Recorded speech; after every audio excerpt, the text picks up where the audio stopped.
So Rajesh and I are sitting up there somewhere doing this, but it's my privilege and honor to thank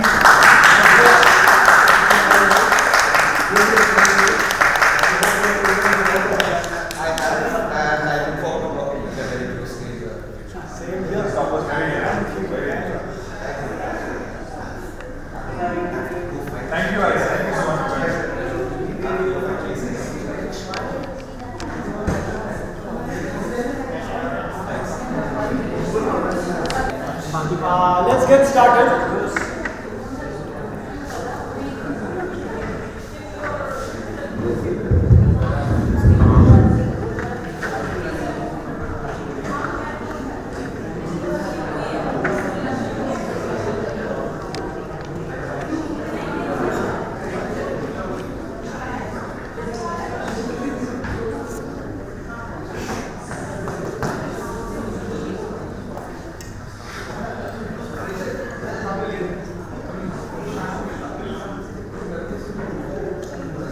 So I need to show you something on screen, and obviously I just worked and made it all, set it all up, and then the AV guys came and went away and nothing changed.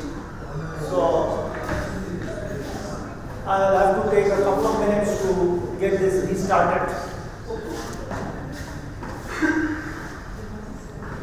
Now a few things that I basically want to talk about this session.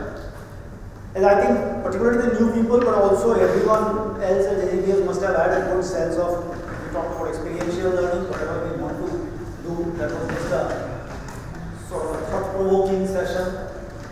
And it doesn't necessarily make us experiential oriented overnight, but we need to walk down that path. It's not an easy path, a lot of thought involved, but there is no alternative. We have to get there. That's the one thing. Second thing, of course, Laknath and Anirban talked about research. We outlined resources available and aspirations, ambitions, where we want to go as a school and as individuals. Third session was JGBS in JGU. Unfortunately, I had to step out because of something else, so I was not able to resume. But I hope what Arjo said gave you a sense of where JGBS fits in the big picture and all the advantages and challenges that membership of a young, vibrant, changing university brings to us. Right? We have lots of opportunities because we are part of JGU. We can do several things which without the rest of JGU we could not have done. But it also brings with it a certain need for standardization, certain resource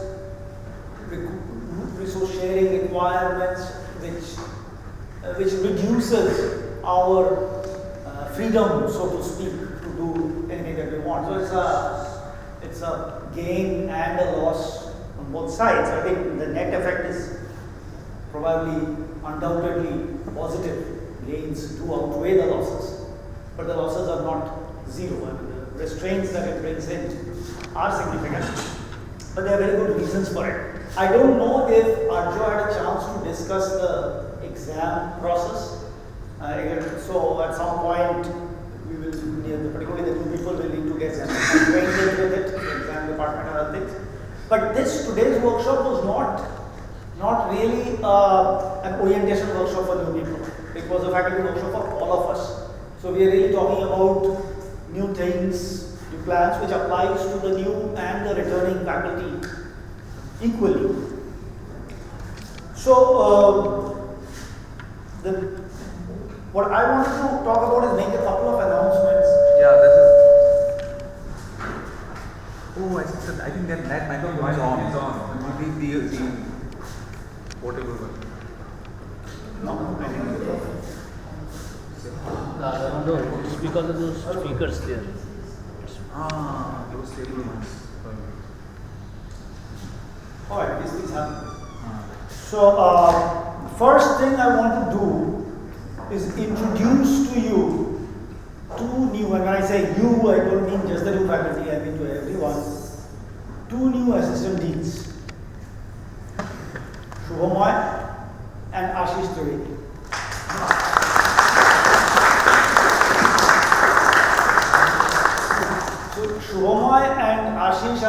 going to be assistant deans in the BBA program together with Chitrababu. So basically the BBA program, as I've been repeatedly telling you, is about 60% of the school. And I think Chitrababu deserves our combined, collective praise for having completely single-handedly over, I think, past 1.5 semesters. And I don't know how many emails he had to deal with and how he pulled it all together, but this time it was like, what is unfair is unfair.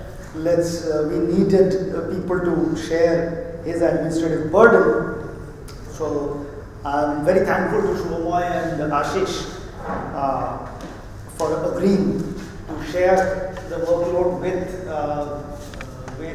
Chitrakalpa.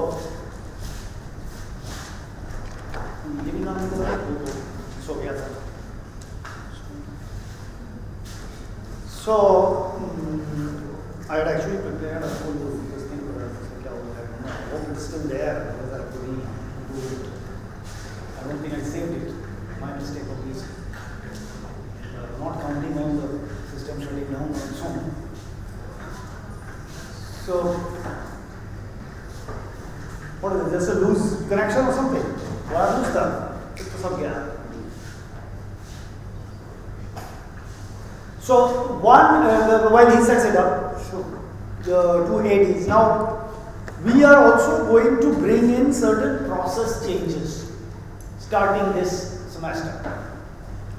And let me talk a little bit about the process changes that I have in mind, and then I'll also share with you a little bit of the vision that we are trying to put forward, and we have discussed a little bit in the previous faculty meetings. It's a continuation of the same thought that I want to share with you a little bit, and how that process change, how the process changes can work in that direction. So basically the process changes that we want to bring in are motivated by a need to build a brand JGBS. What I mean by the brand JGBS is that when students come to this system and get into a classroom, there should be a certain uniformity in the classroom experience that they have. Beginning last semester, we have been systematically tracking the course manuals. All course manuals that faculty provides is all collected in one place, documented, and they are all available to all of us on OneDrive. So it's all available. We have tried to transport most of the school relevant information up on OneDrive. And you can download virtually, I wouldn't say all, but I think most of the key information that you want about the school, you don't have to ask anybody for it. It's all available in one repository. You can download it, you can see every single course manual, who's teaching what, course allotments, plans, everything is right there. So that was what we did last year. Now, in the feedback that we continue to receive from students, it seems that the course manual that is shared with the students and the reality of the classroom diverge significantly in many cases. Now, that has happened in the past. I am duty bound to tell you that that will not happen in the future. This must stop. So we absolutely have to step into the classroom management part of the story. We cannot leave it to individual faculty members because there is too much of divergence that is happening. Some classes look like what is shared in the course manual. Some classes the course manual is here and class is going somewhere else. Implementation of the course manual is something that is not a choice. It's an inviolable contract that you are having with the students, every single line written in the course manual has to happen. Now, in a normal setting, it's the culture of the institution that would determine it. Nobody needs to monitor. Unfortunately, that is not the case here. So we need to step in. So what we are going to do is centralize certain functions, introduce an online tracking system which we are working on, which should get announced by the end of the week, hopefully, before classes begin. So this, the way to do this, and honestly speaking, it's not like we have thought through everything that can be done, but the general effort will be in that direction. That certain major activities across classrooms will be done not by the faculty member. It will be done by the executive office. For instance, creation of student groups. Almost every class that we have has group activities, right? Groups will not be formed by faculty member. Groups will certainly not be formed by students, right? So in the course manual, you are mentioning the size of the group. Course manual is available to the executive office. Executive office has the role of students. Executive office will create the number of people that you want to put in groups. They will do it. It helps you. You may suddenly seem like, why are you making my groups? It's my call.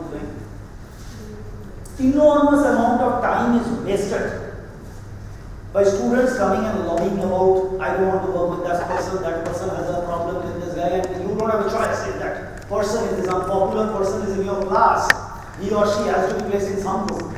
If the assigned group doesn't do it, what do you do with that guy? It's not like you can say, no, you don't belong in this class. You give him a little bit of behave properly, do more work, and put him in some other group. You can say your time. You just say, not in my control, executive office. Executive office is under express instructions not to respond to student phone calls and student emails. Executive office will be inaccessible to students except via call call. Call call is the thing that we will all need to learn and master. So just before the session, we got the guys to accept. Couldn't even start this went to sleep, and this thing also formed up after putting half an hour of work. So call call is a platform that we all need to become acquainted with. The existing faculty, most of us are acquainted with it. The new people, don't waste time. Learn call call. That is your channel to communication at JGBS. We will, together with IT, organize a session for you to master call call. Not just IT, call call people themselves will come. So, basically, we will make sure that this group-related conversation does not happen with the faculty. Number one, groups will be done by the executive office. Number two, most courses will have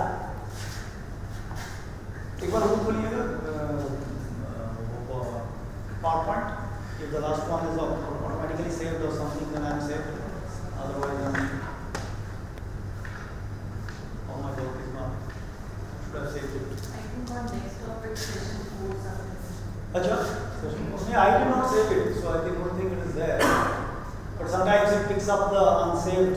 Where do you see this session 4? Session. Acha. No, logistics and supply chain management is section 4.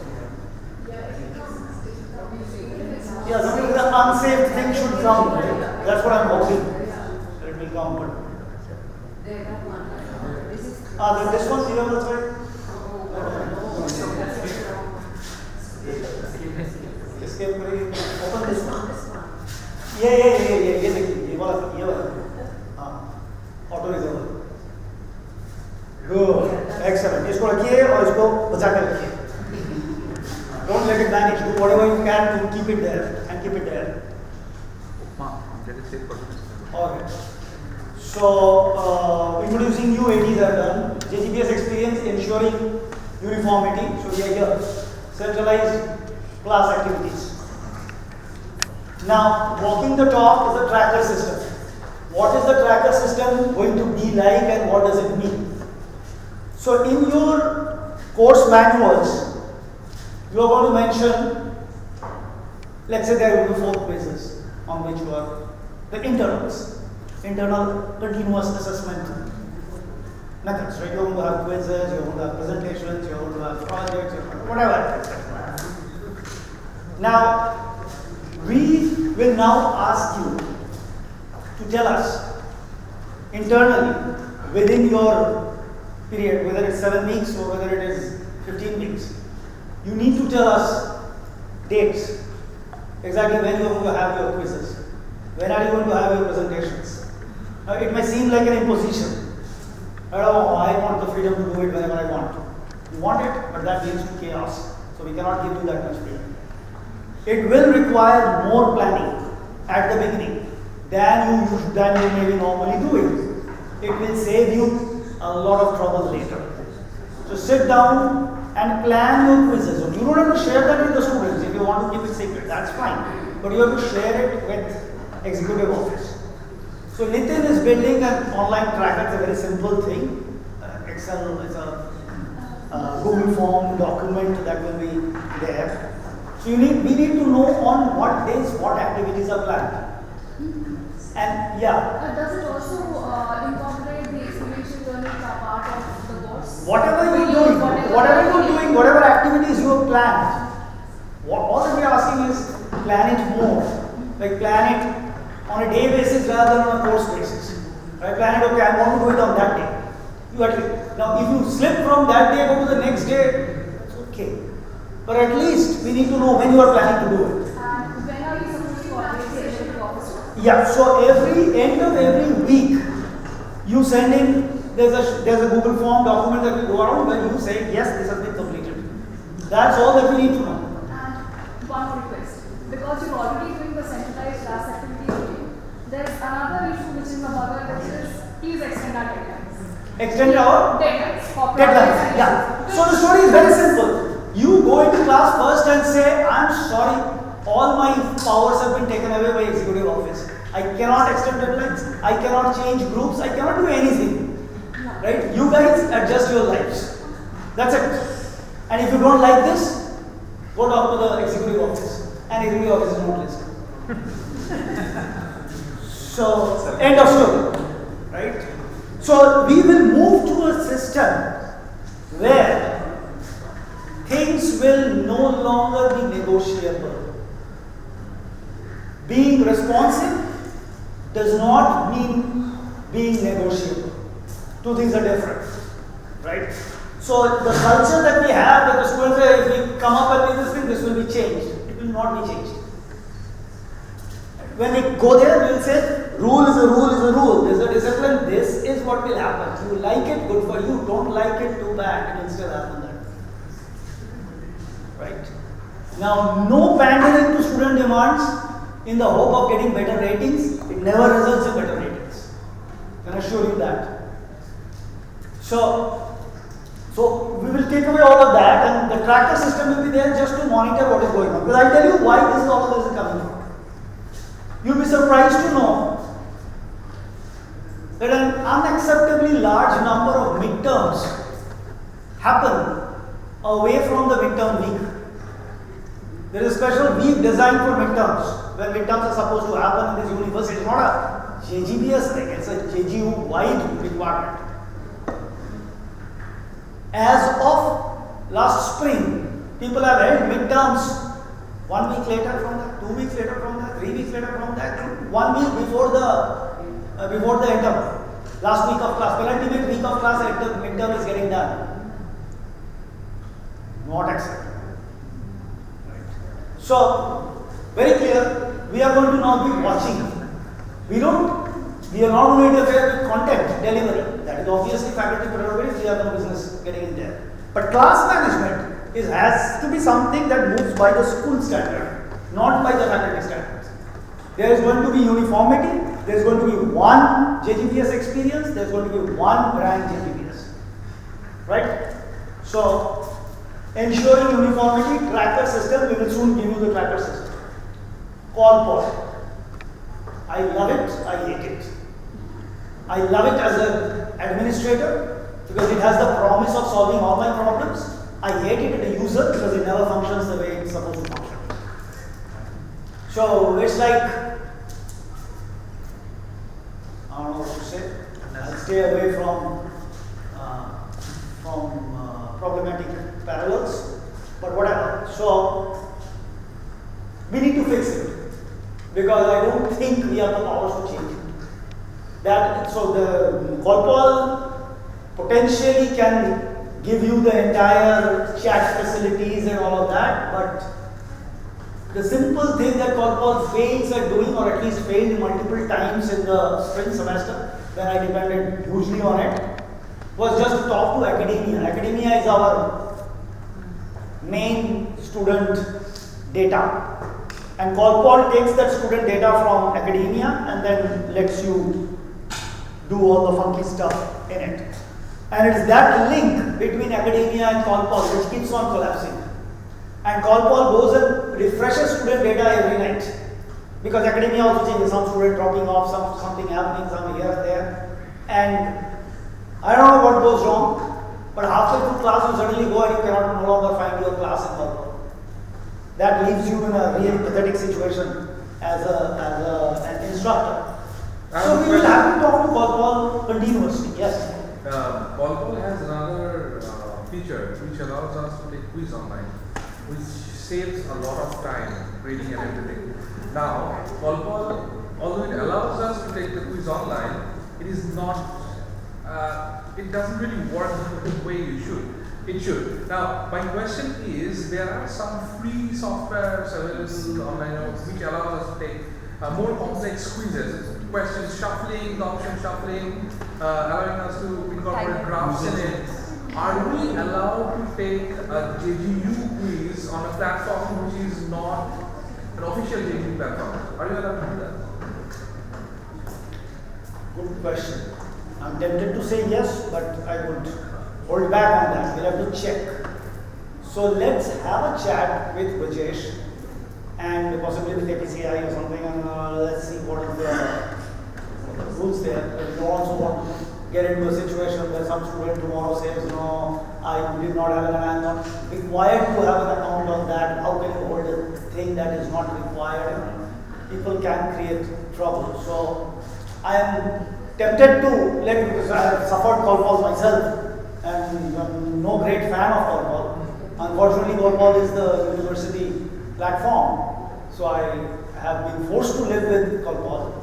Outlook Office has a similar quiz taking feature. We can use that, I guess, because if all the students are also using. Yes, Outlook is certainly model for us. Let's have a chat with IT. Let's think through this. Thank you for the suggestion. Let's try to do that. Now, the other part of this thing is our feedback. As you know, we collect feedback at the end of the course, which is good primarily for evaluating faculty. That also is questionable whether it's really truly reflecting of anything at all. This participation has been very weak. It has improved, but it has improved significantly, by the way. Last term the numbers have gone up very significantly. So that's because people come into the classroom and ask you to fill in right there, and that enhances participation. Nevertheless, students, there are issues, but I don't know how to improve upon it. So the LFQ is certainly the best that we've got. But where it is completely failing is in helping you change things while doing the class. It is not a continuous assessment, it's a summative assessment at the end of the exercise. By then it's too late, that class is over. Maybe next time around you will bring in the lessons of that exercise to bring it, but that particular class is over. So, what we need to do, particularly true for 15-week long 3-credit courses, or even 1.5 credit courses spread over 15 weeks, is we need to have a continuous feedback system. Now, feedback is a tricky thing.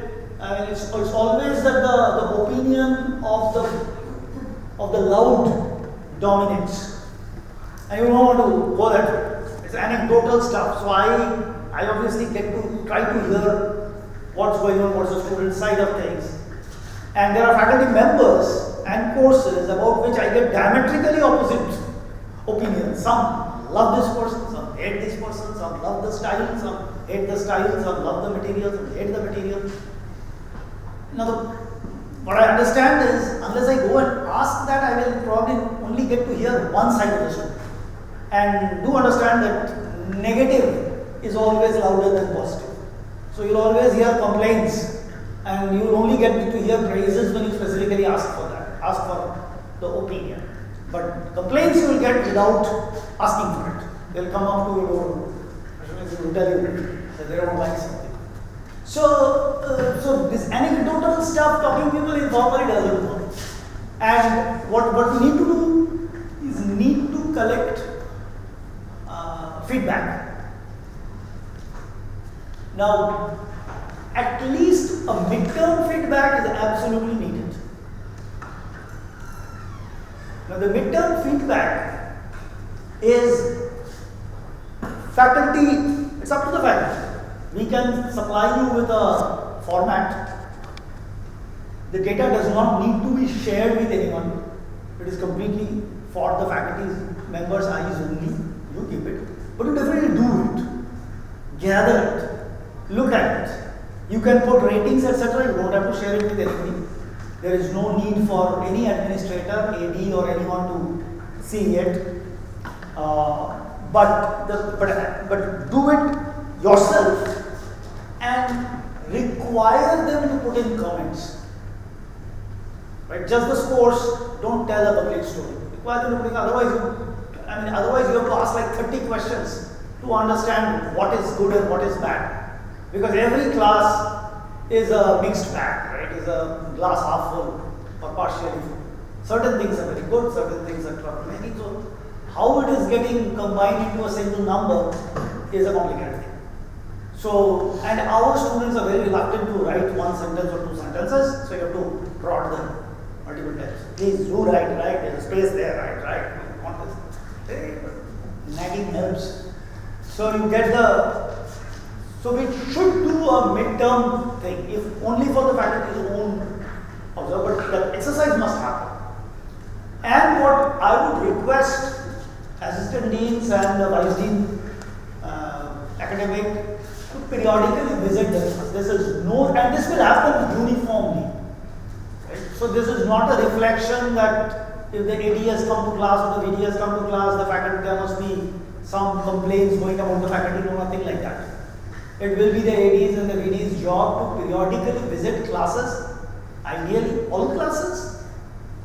Realistically, classes picked up at random, right? Because you may not have the ability to visit all classes.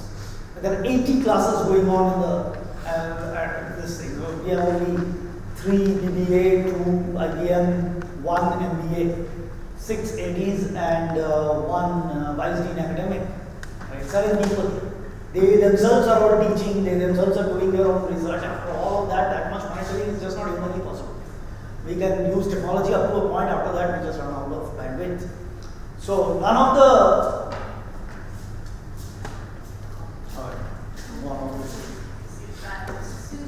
why don't you do the online feedback system like you have? We have that. We have the online at the end of the thing. What we should do is that unless you fill it up before the midterm, you will not be allowed to sit for the midterm. Unless you fill it up by the end of the term, you will not be allowed to sit for the final exam. And so they will be forced to do it.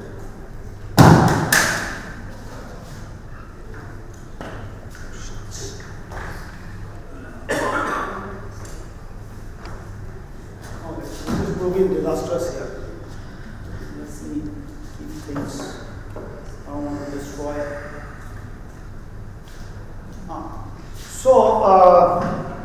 Yeah, we can do that. However, what I have found is that there are certain costs to being in a system populated by lawyers, right? We get all kinds of ways in which this is illegal, that is unethical, this is against human rights, this is against student rights, this is against canine rights. We have all kinds of rights on this campus.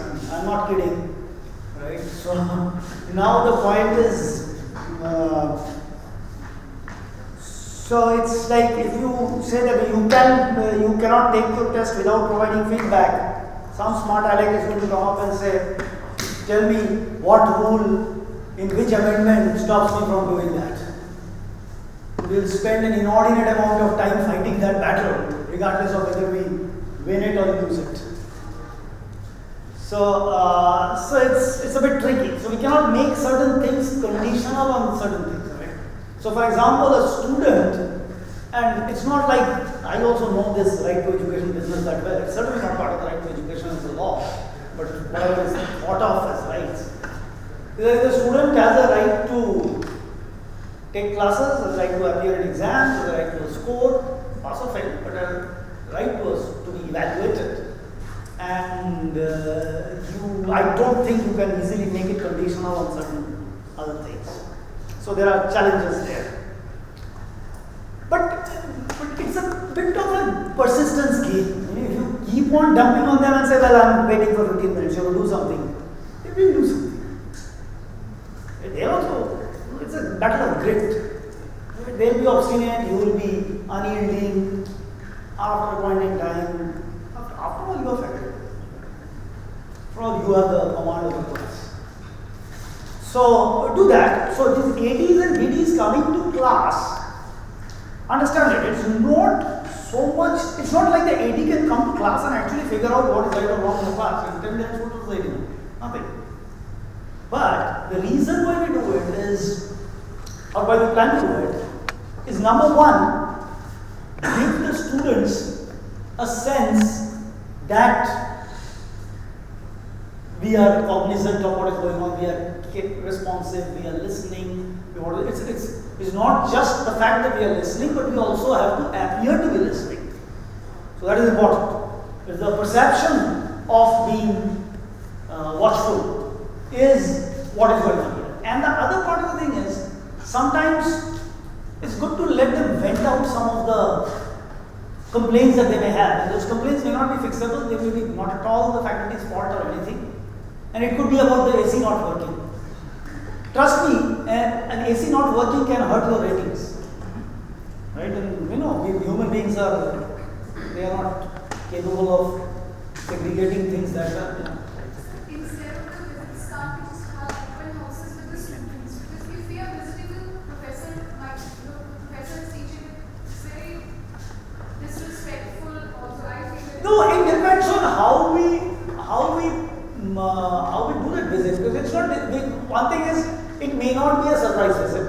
We can schedule it with the faculty member, knowing that we're at a certain point in time, predictably, maybe for 10 minutes, the last 10 minutes or the first 10 minutes, AD will come to have an interaction with the students. Yeah, that's what I'm saying. So instead of it being if it's an interaction, because I was wondering if I'm visiting a class, what are my observation points? Why am I doing it? If my objective is only having a conversation and a dialogue with the students, better have a planned open house rather than disturbing the ongoing class. True. Now, I have been part of multiple open houses, so have you. What is the problem with open houses? Nobody turns up. They remain completely open right in the head, open and vacant. So, we hold open houses when students are massively demanding something and things have all gone wrong and everybody is upset about something. Then you say, all right, let's have an open house. And precisely 2 people turn up. Right? They sit at the remotest corner of the class and watch, wait for others to come and nobody else shows up.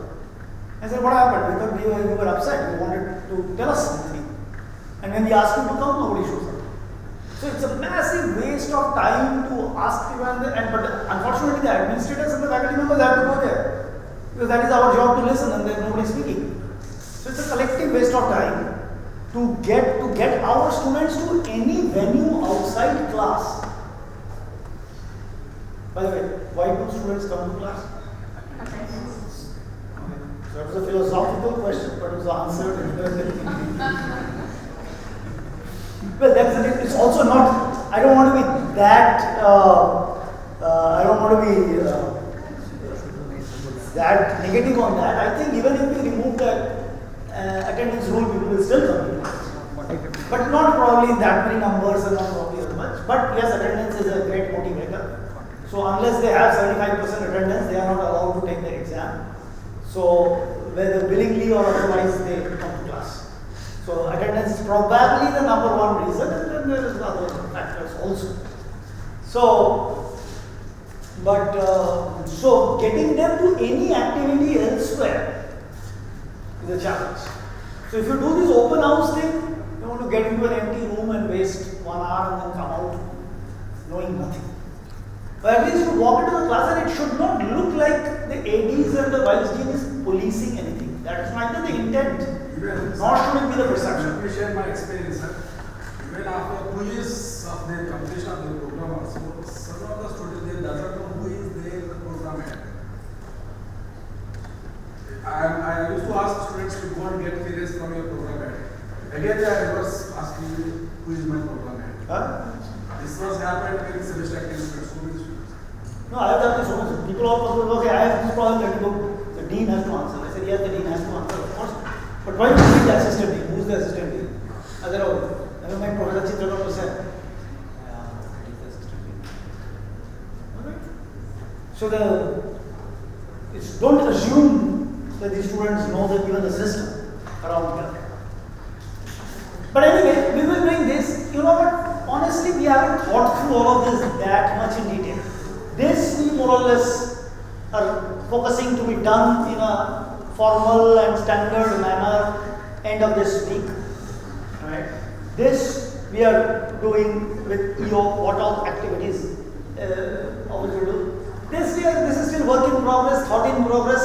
Something will happen there. I don't think we will have bandwidth to do this uniformly in all classes. But some visits will happen.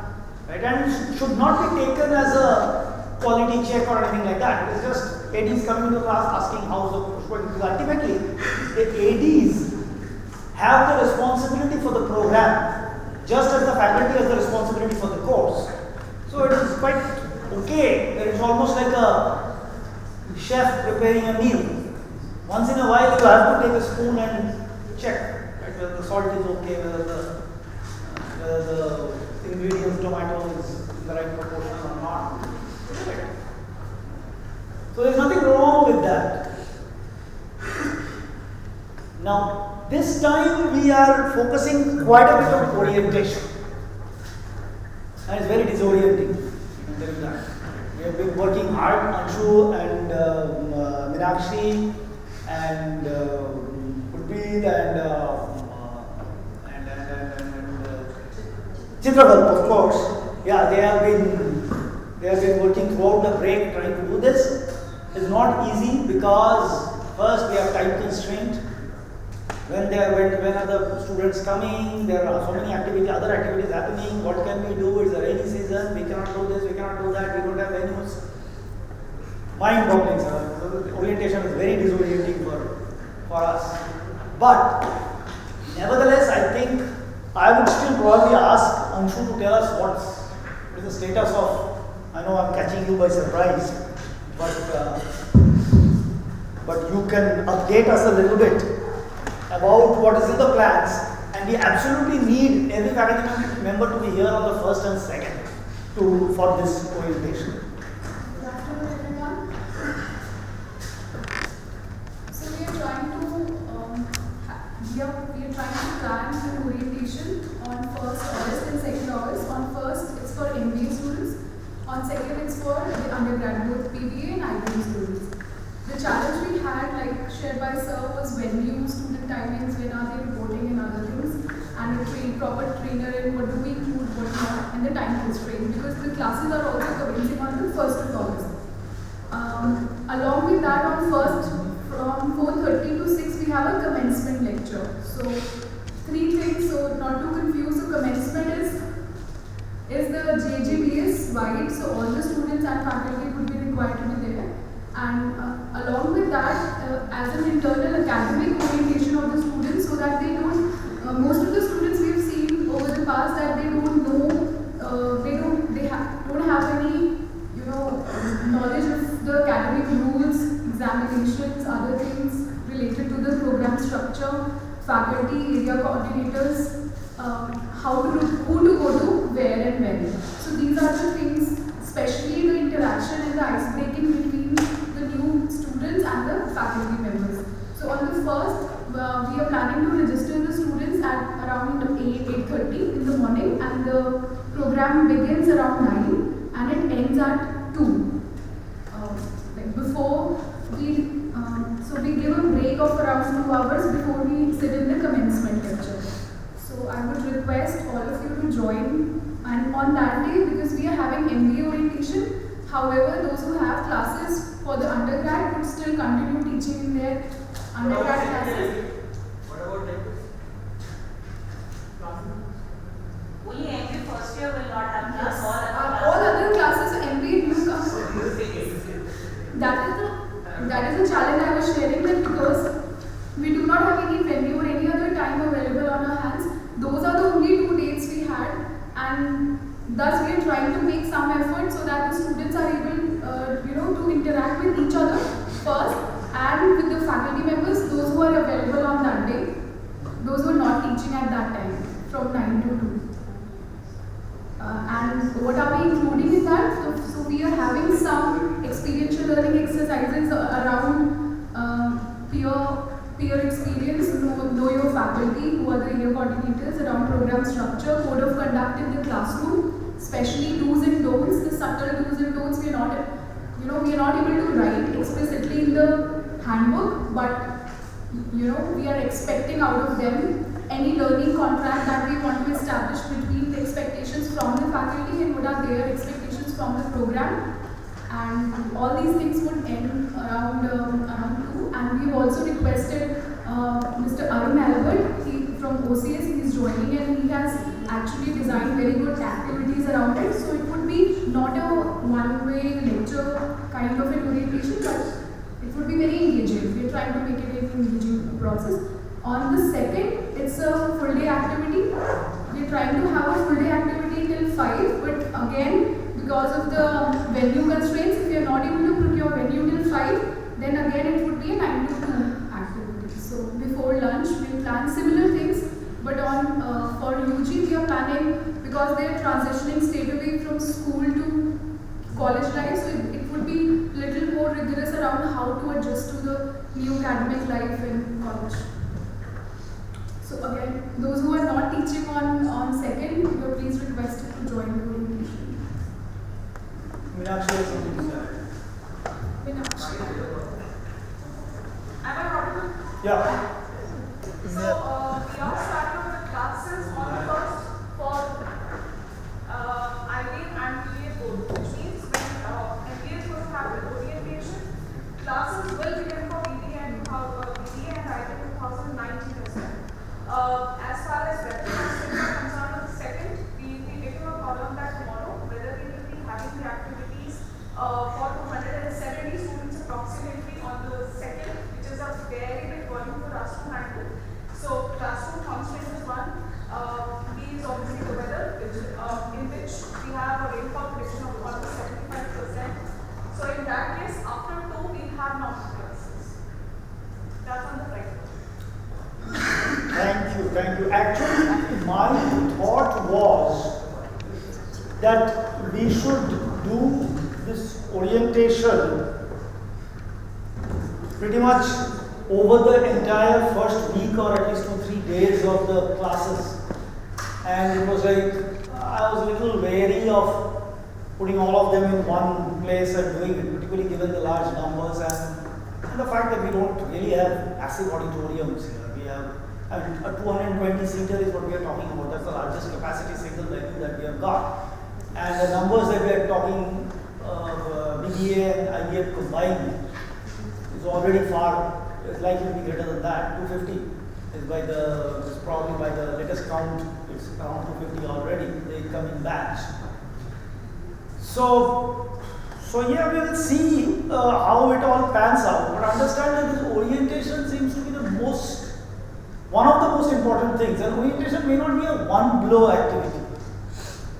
What we, or at least what I have noticed in our students, is not so much about a lack of either intelligence or learning ability or something, but a basic lack of maturity. I mean, that's not unexpected. After all, these are just school kids who are coming to college.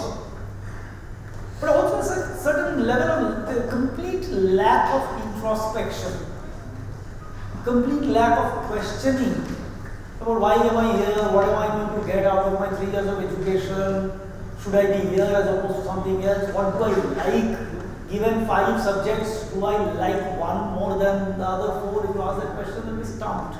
You've never even thought of that a subject can be liked more than another subject. It's like some kind of an automaton zombie behavior that you see in students. And then I'm getting there telling them, okay, I'm going to teach you operations management today, portfolio optimization. What am I doing? I mean, we first have to tell them, I think, I should teach you about life. I should teach you about being an adult. I should teach you about growing up. Right? If you cannot handle who you are and who you want to be, portfolio optimization and operations and supply chain can certainly wait. So I think in some ways, and honestly, I have never seen myself in that role, like trying to mentor teenagers into adulthood. That is never the role that I have ever envisioned for myself. I mean, I never thought higher educational institutions would be about that. Right? We are more like, we are really researchers who also teach. And I will be damned if I care about, I would go to a class and have a class of 30-40 people and be proud not to know anybody's name.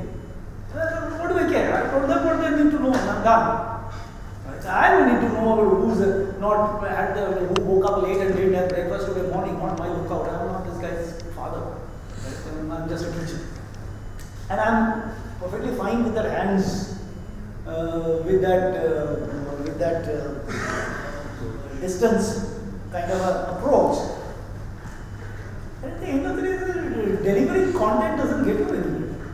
Because you really have to prepare the soil before you sow the seed. These guys are just want to listen. And you can tick your boxes and say, I said, but was that person at all receptive? Was he or she in a state of mind to pay attention to you? Was there any rudiment of a desire to listen to you? Is there any sense of relevance of what you are saying to in his world? And I don't even know what his world is. There's a huge generation gap. For me, obviously, there's a generation gap. Many of you guys are closer in age to the students, but it's a mystery. So we do what we do, and then we get surprised that the result doesn't show like what we would like to be, and who's to blame for it? We obviously blame them, but they are only partly to be blamed. So it's a very tricky problem, and we will be at work trying to solve it. But do understand, I think there is some merit to all of us collectively sort of understanding their mind a little bit, investing some time in a little bit of, I don't know what the right word is, some emotional guidance or something like that. I mean, be a little bit of and there is danger to that also. You can end up giving wrong advice, right? So I would hesitate to suggest that start counseling them. Don't. There are professional counselors who should do counseling, and that's exactly what we told you last evening also. Don't do that. Refrain from giving them advice on life. But either way, it's complicated. Now, these students that are coming to us, the entering batch, and I don't think that all of you will meet the entering batch. Some of us will, some of us won't. But the entering batch is still putty.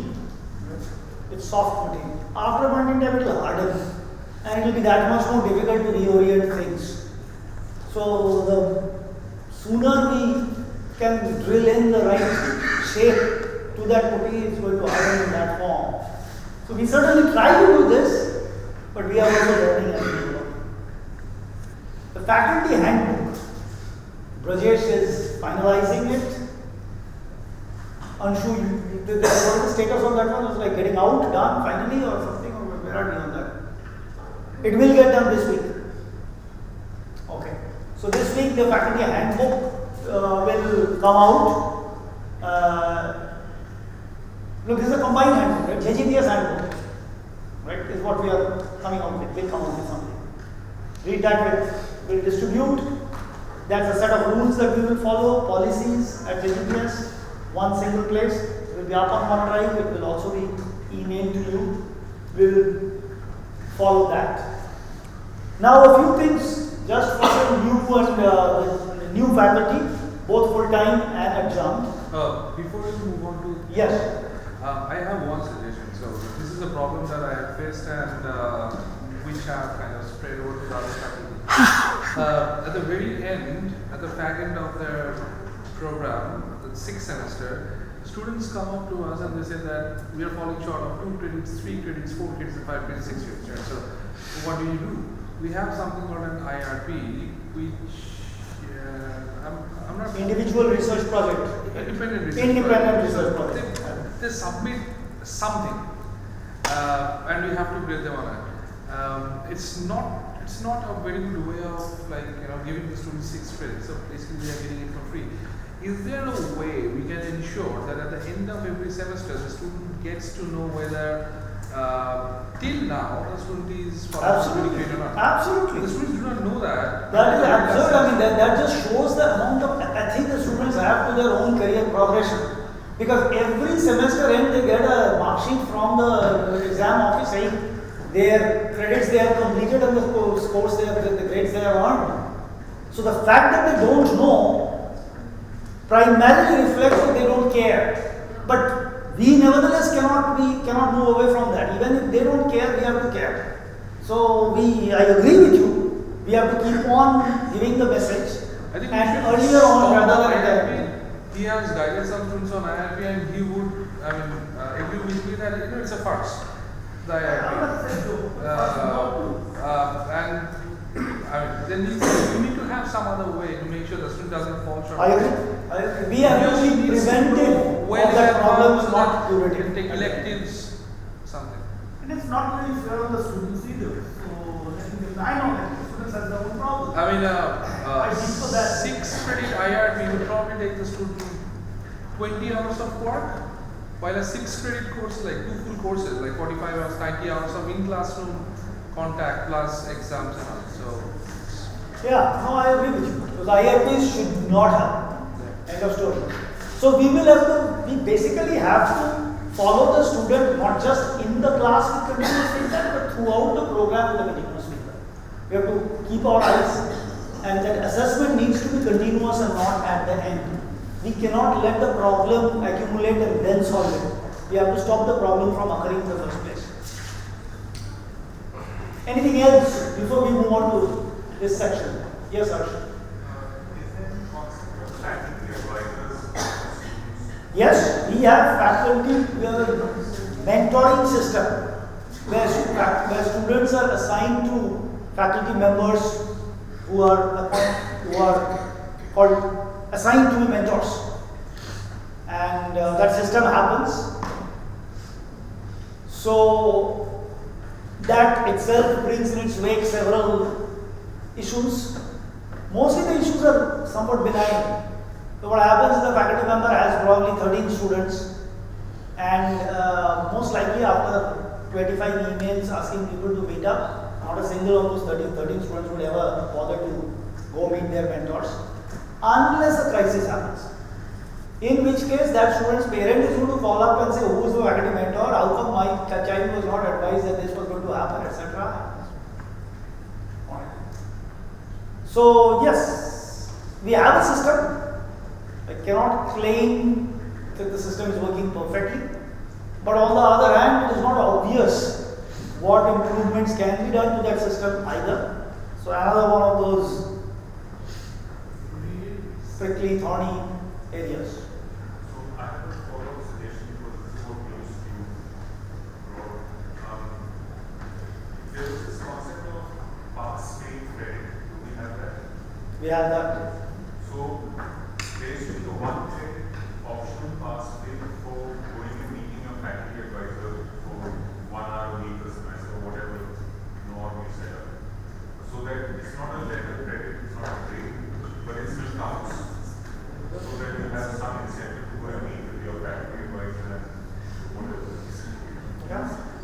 that's a good thought. We could certainly think through that and see if we could do that. We could incentivize those meetings.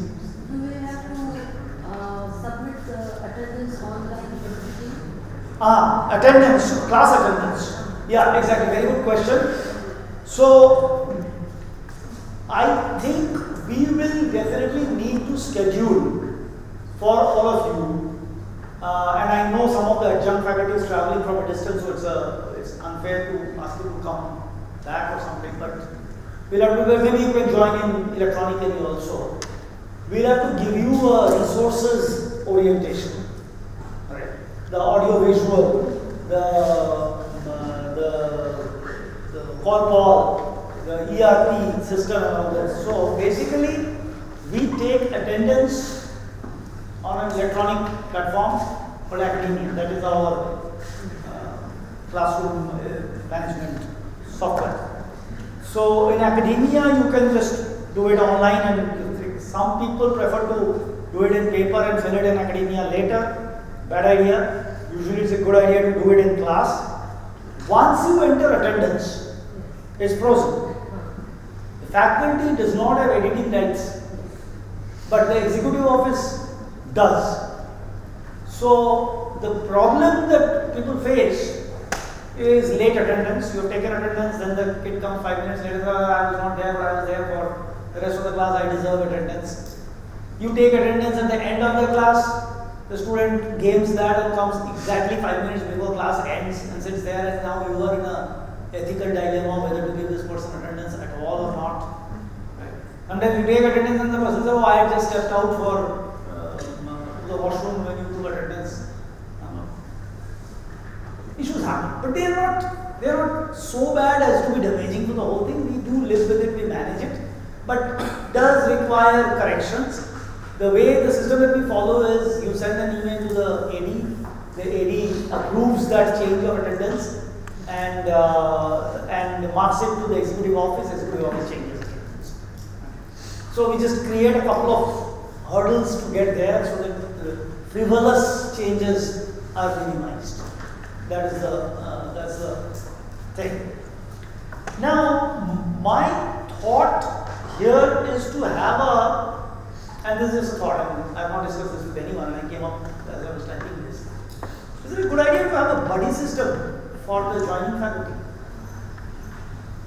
Because you will have lots of questions. How is this getting done? This is a part of a university, and it doesn't matter how many handbooks we share, operationalizing it, doing it, this thing as questions. So, I am not 100% sure that we will do this because this is just my brainwave a few minutes back. To check it. But if we do this, then I will ask the area coordinators to assign a buddy for every new faculty who is coming, and then the new joining can ask the senior buddy any questions at all about anything. Right? That may help. Huh? Sorry? Okay. I would very strongly advise new faculty to know your classroom. Now, what I mean by know your classroom, number one is where the hell is your classroom located? Trust me, it's not easy. If you give me a number and say that I cannot say where it is, it's clear, we can do treasure hunts around here. I give you classroom number 19, and then I give you classroom number 20, classroom number 20 will be nowhere next to classroom number 19. Classroom number 54 and classroom number 57 are miles apart, right? So there is a logic for that. The logic, there's not logic for that, there's history for that. So the history is, we have 3 towers, a 4th tower also, T4, but most of the classrooms are in 3 towers as I Now the classroom, it's a 10-year-old university, so obviously classrooms got created on a need basis, right? The whole building, whole campus didn't appear in one day. So it got progressively built. So when there was need for the 10 classrooms, the first tower had 10 classrooms, let's say, or 20 classrooms. 21st classroom comes up, and first tower is completed. So you build in the second tower or the third tower. So classroom number 21 happens on the first floor of tower 3, whereas classroom number 20 is on the top floor of tower 1. Then tower 1 tower 3 goes up to a certain point, and then people say, okay, let's demolish this thing and create classrooms there. That was classroom number 55, 56 starts at the other end. So therefore, there is no method in the madness. There is just a reason for that madness. That is there. The sensible way of doing this is to renumber the classrooms. So you put in first digit 1 means tower 1, second digit 2 means floor 2, third digit 3 means this direction or something, so that when I tell you your classroom is 1, 2, 3, 5, you can figure out where it is. And will only be wrong by a few feet rather than by. Yeah. So, but anyway, that's beyond our control at this point. So, first thing is, but thankfully, executive office, or rather, Nitin has a little small map, which I think we will put on OneDrive or wherever, because you're going to need it multiple times. So, we're certainly going to make that map available to know where the location is, so you can find your classroom. But the more important thing in knowing your classroom is Layout. the layout of building, you're figuring out the classroom. The layout of the classroom, right? Another great benefit of being in a university, right? So you have seen it today. We started in classroom number 1 and we shifted to classroom number 18. Classroom number 1 was a semi-circular, three-tiered business school type classroom. This one is an auditorium. Now, till few weeks back, a few weeks into the last semester, this is the room where our MBA students have their classes, CR18. We used to have a whiteboard here, right, which was visible exactly to that, up to that third row. Nobody else could see what's written on the whiteboard. And that's about as much writing space that you would have. So imagine somebody teaching math in. Try to go on. You have done that. Try to go on. Yeah, you do. So I had to fight that battle, and plan was, and that's when we got this device called this Blackout. Now, what is great about this Blackout? This is where you need to know the classroom. But there are certain resources some places. I cannot say everything everywhere, but certain things are done. They are all results of long fights. So the thing is, this is something on which you can scribble. So out goes the blackboard, but you can actually, now I'm nervous because when I scribble probably nothing will happen. But you can do something to this system, and when you write things, it will show up. Clearly nothing showed up there.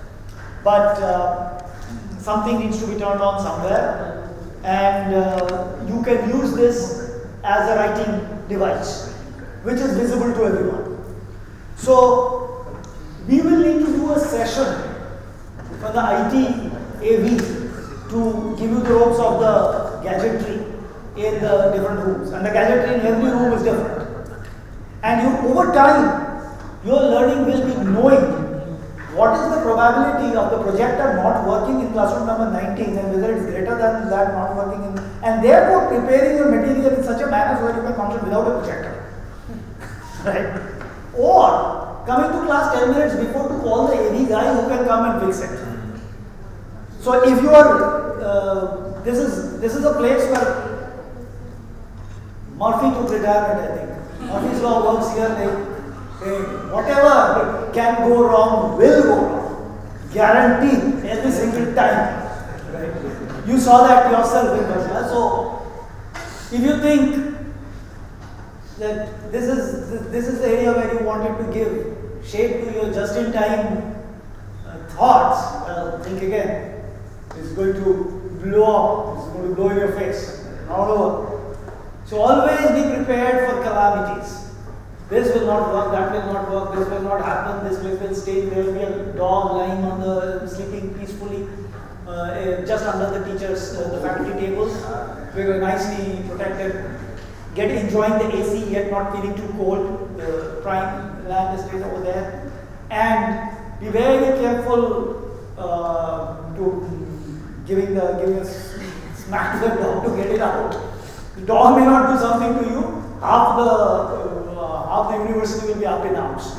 You will kick some individual and throw him out, nothing will happen. No one you dare kick it out. Right? Don't blame me for that. So there are all kinds of funny societies taking care of dogs, and all of that happens. But that's on the lighter side. interesting part of. There are oddities in every organization, in every institution. Yeah. We have our oddities. It depends on how you look at them. We sometimes have a good laugh about all of those things. It's not depressing if you take it in the right spirit.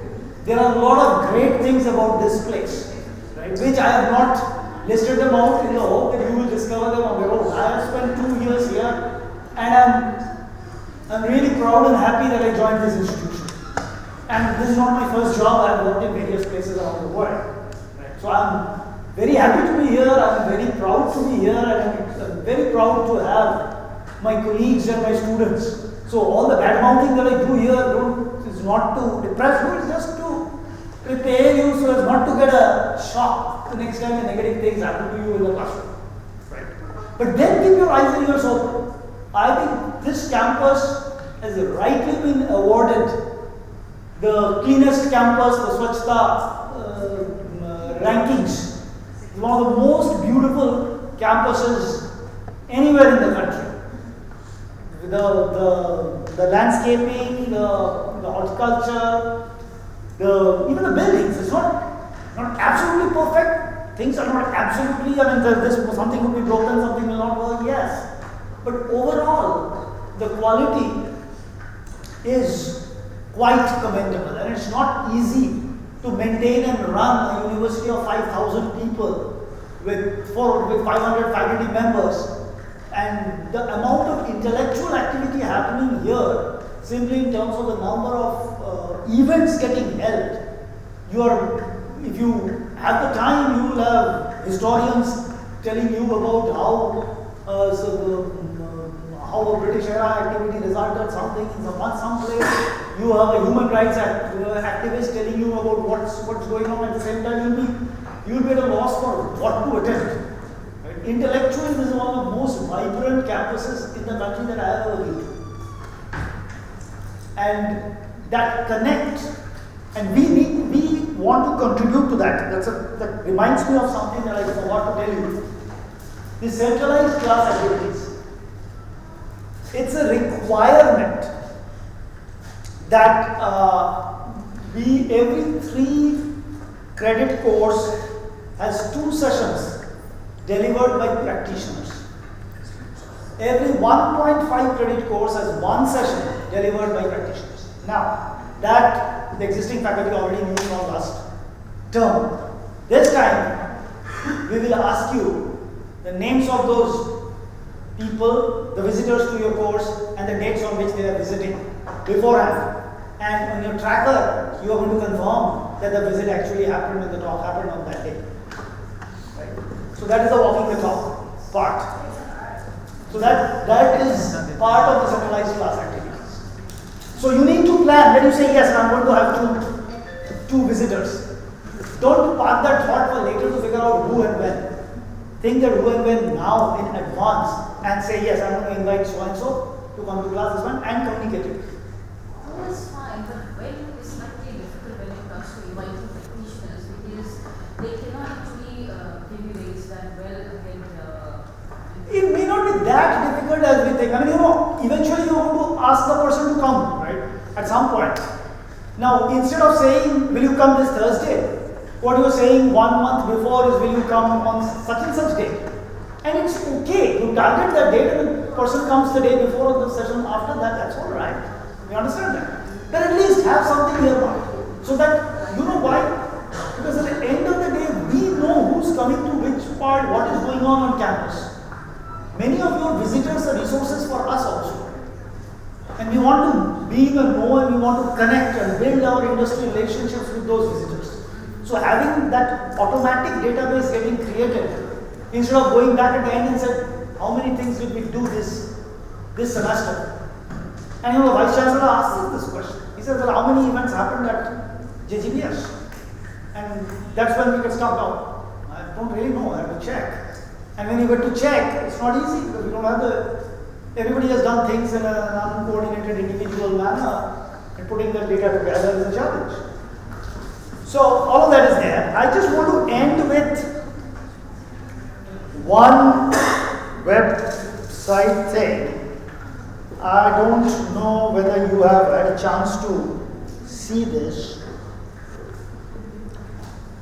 I'm quite sure that nobody of the existing faculty has seen this. You may have seen it. But this is the new dean's message that is put up. Unfortunately, right after putting up, I discovered 3 grammatical errors in it. I'll congratulate if you can identify it in a quick read. Right, so that's a challenge. But there are a few grammatical errors here. But I want to read this message. And the reason I want to read this message is not because that's the greatest piece of writing that has come out of JGBS or JGU in recent times. No, I'm going to read it aloud so you can hear me. Welcome to the Jindal Global Business School, JGBS. As part of a young, vibrant, world-ranked university, we are proud to bring to you, our students, partners, visitors, leadership in management thought and education that spans disciplines, stimulates imagination, and delivers value. None of this is automatic. The business world, as well as the world of management education, is in constant flux today, all over the globe. As speed of innovation approaches jet space, the domestic politics of nations conspires with geopolitics to alter the grammar of globalization. Management education needs to be in constant introspection to retain relevance. Among all the trends around us, 3 are particularly salient. The advent and spread of artificial intelligence, the continued importance of China, and the accelerated pace of innovation. Like it or not, AI is here, and probably in more ways than we are conscious of. Understanding its nature and possibilities is essential to stay ahead of the curve in business. Equally importantly, no Indian business today can afford to miss out on China. It is there in virtually every Indian supply chain or as a rival. A business education that helps grasp China better has a definite edge over the rest. Finally, innovation is happening today at an unprecedented pace, and the only way to train minds for the future is to expose them repeatedly to unstructured situations, to compel them to think outside the quote-unquote model. No paradigm, save the one that can be constructed ground up, is going to help.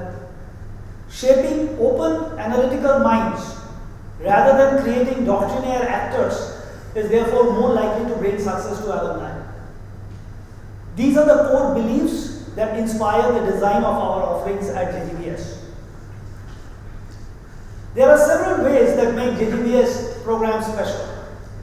As part of the award-winning JGU campus, world-class infrastructure and facilities come with the territory, as do a network of global partner institutions spanning 5 continents.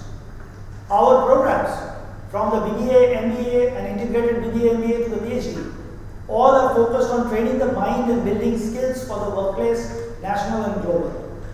We consciously supplement our best-in-class academic faculty with industry experts to bring practitioner knowledge to the classroom. Pedagogical experimentation and innovation are a continuous feature at JGBS.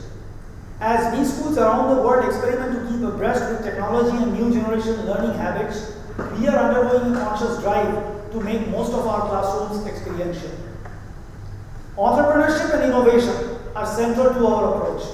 Our brand new incubation center, the Startup JGU Innovation Lab, which is getting fixed up today itself, by the way, forms the nucleus of this effort, not just for the school, but for the entire campus. JGBS is a happening place. Make time to visit us. It may just change your life forever. Thank you. So the point of doing this is a sort of a hurriedly devised positioning, vision, plan for the school. We need to position ourselves. We will do it along 3 different axes: artificial intelligence, China, innovation. Right? Which is why Harsh Kaul, as he mentioned, that he is going to teach what he thinks is the first AI course, JGBS, JGU, Sonepat. Well, you may be wrong. Sonepat already has a Ashoka and lots of other places, I don't know what they are teaching. They may already be doing artificial intelligence, and so why would we don't? But AI is very much a thrust area for us. We have with us Professor Wenjuan Zhang from Law School. I don't know why you say hello to the, because I don't think you know. So Wenjuan is leading our China Trust. She heads the India-China Center, and which is not part of JGBS. It's an independent entity in JGU, but the JGBS is going to be its primary beneficiary, I would think. So we are going to be very strongly China-focused and understanding the implications of China for India. Right? That's certainly going to be a space where we want to go deep and strong. And the third part is, of course, innovation. Jeremy Wade and Ronita Chaudhary and other people are offering courses in that domain, and we are starting the Startup JGU Innovation Lab, which will be the nucleus of that effort. So these three axes will hopefully help us position ourselves in a slightly different way from the rest of the crowd, and the B-School space is certainly a crowded space. And we will do that. In parallel, we will be drafting a strategic plan for the school. And we are getting outside expertise to do that in conjunction with the university and school leadership. So they will be working on that, and the strategic plan is getting developed. The strategic plan is getting developed for our own use as well as part of our starting journey down the path to ACSB accreditation, which requires the strategic plan. So that is all getting done. Things are happening. As I said, JGBS is a happening place. Right? It will always stay happening. The pace of change is going to frustrate you at times. Certainly, that's not going to change. It's not a traditional relaxed academic environment. It's relaxed, obviously. It's not stressful. There's a lot of fun stuff that happens on campus, and I'm sure you will discover most of that quickly enough. Maybe the buddy system would help you discover the fun stuff faster than otherwise, and we will certainly go down. We will certainly try to see that. For some of you, this may be your first time out of PhD program getting into a classroom and teaching. I wish I could have that experience. It's a once in a lifetime experience. For some of you, you are moving from other institutions to join us, so you already know what the classroom feels like, being on the other side of the classroom and me. And nevertheless, every institution is unique, and the students here, the environment here, the culture here is going to be new to you. I have spent last 1.5 days with the new faculty pretty much telling you about everything that can go wrong in the place. Right? And I'm sure I have not exhausted the list. But I hope you will have years ahead where you discover everything that can go right in this place for you, and I can assure you there will be many, and you will stay counting as the future unfolds. Any questions? Any comments? Thoughts after one full exhausting day thinking about various things? From the new faculty, from the existing faculty? So I have a point about taking attendance in class. So the online system definitely has its own merits, and I'm not debating that.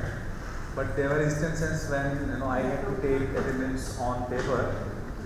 So either the system was not working, very slow, sometimes because of that, or I wanted to avoid the two situations which you say. So if I take early, some students will take attendance and then walk out and then not come back. If I take it late, the problem is if I take attendance online in the beginning of the class, there's no way for me to check at the end how many of those are there. That's true. That's the challenge. No, unfortunately, so turned out that I took out of my 15 classes, I think 6 or 7 I took, 6 or so I took on paper. And at the end of the term, there was one instance, only one instance of a student who had tried to change attendance records. Luckily, I had paper record and we could kind of see. That's true. Okay, so I was wondering, whether I mean, it's difficult to migrate. It's difficult to migrate upwards from paper to system, which is always better. I am not suggesting that we go back to the paper system, but something where we can have more control on the attendance in the class, because students see through it very quickly. They understand that you have taken attendance in the beginning, and now I know where to check. That's some way we can do that. That's what was my thought. Once my attendance didn't get recorded, so then thankfully I had to these papers come back with the attendance. But many times we do not have this. So I practice primordial practice. I learned from my school experience that I might share for the boys. So I take attendance at the first. Whoever comes late, they are already not absent. Okay? And later on I can change. Or else you can mark the attendance at the end. Or whoever comes late, you can write the names on the board. In front of all, have the proof. In front of the class, these are the late entrants. I'm going to mark you absent. Or if they go out for the washroom break and do not come, write the names. This is the school level practice. So in the front of the class, if you write the names, nobody is going to tell you why you are writing them. Because it's a proof you are coming late. And mark you on the board. These are the offenders. You will mark absent. Pattern is there. If you want to make it present, go to your area. That's not a bad way, okay? But again, since we want to have a uniform school experience, I think let's debate and discuss about having. It's a common problem. What I do at any random point of time, Harsh. see that somebody has gone out and have Okay, so Chitragal is giving some idea. Okay, Sorry, we'll come back to you in a second. You was first. So, I don't know how it works here, but at least in the workplace, do the students have some kind of a smart card that they can swipe? The biometric consent. Yeah, but there is now what that does. First of all, we cannot trust technology that much. I think that's the problem number one. Technology fails more often than other things. Secondly, then that place to swipe it becomes the bottleneck, right? And the fingerprinting and other things, all those are there. And it's that also. I mean, all of those suggestions have their pluses, but almost always they come with a flip side also. So far that we have seen. But it's a good thought. We need to move to, so that we just take away this whole point of. Yeah, so then you swipe in and swipe out. And you have the time recorded automatically. And, that's right. Yeah. Then you have to come and just keep swiping. Actually, at Bennett, we were having the same system, biometric in the classroom. And how did it work? It was a chaos because it is having a time window, like you can put your attendance for 5 minutes or 10 minutes. And at that time, there is a huge rush. And students complain that my attendance is marked because I was just 1 minute late or something. Yeah, so this bargaining goes on, right? He was there 5 minutes, I was just 1 minute late. Why? No, how do you report this? To counter this system in my last system, what happened was we also were given, the physical attendance sheets. So after they were done with the biometric system, I would mark them on the physical sheet before the start of the class, and then again at the end of the class, I would again do that. So about 25% of your class is going on in just marking attendance. Right? Yeah. What I do is, I take attendance in the first 10 minutes, and at some point of time, if one student goes out, I don't care. Yeah. So that is impossible to make it perfect. Absolutely. But if I see a lot of students have gone out and have not come back, I usually ask the class representative to take a head count. Right, so if there are 2 or 3 students who have gone out and have not come back, I just shoot an email in front of them to the executive office to mark them absent. Guys who are not in They have left and have not come back. Yeah, so all that is there, but there's a point at which you like, am I going to chase down one person who left for 10 minutes? What is the cost of doing that? The cost of policing may be higher than the crime itself. Yeah, very big. Alright, so any other thoughts, questions? Yeah, so one second, JGBS we have total 50 research centers. 50? Research centers, 50 research centers. Oh, that's right. But in full swing, only 3 research centers are active. But remaining 12 research centers, there is no any team who is leading that research center and all. So that details are required. Yes, we need to advise them. Sure. We either need to fill them or shut them down. One of the two. And one more thing is, we require minutes of meeting whenever faculty area heads or program heads are conducting meetings in their. So because this is required for NAC purpose. That's right. NAC is asking minutes of meeting, where is minutes of meeting of your program heads and all. Good point. I think we will flag this to Nitin and we will take this up. Thank you. And give you the microphone.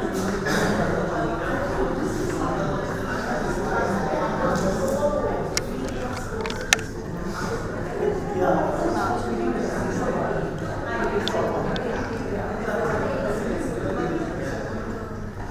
No, I also not got the money to check. Within the process. I think I also got only one.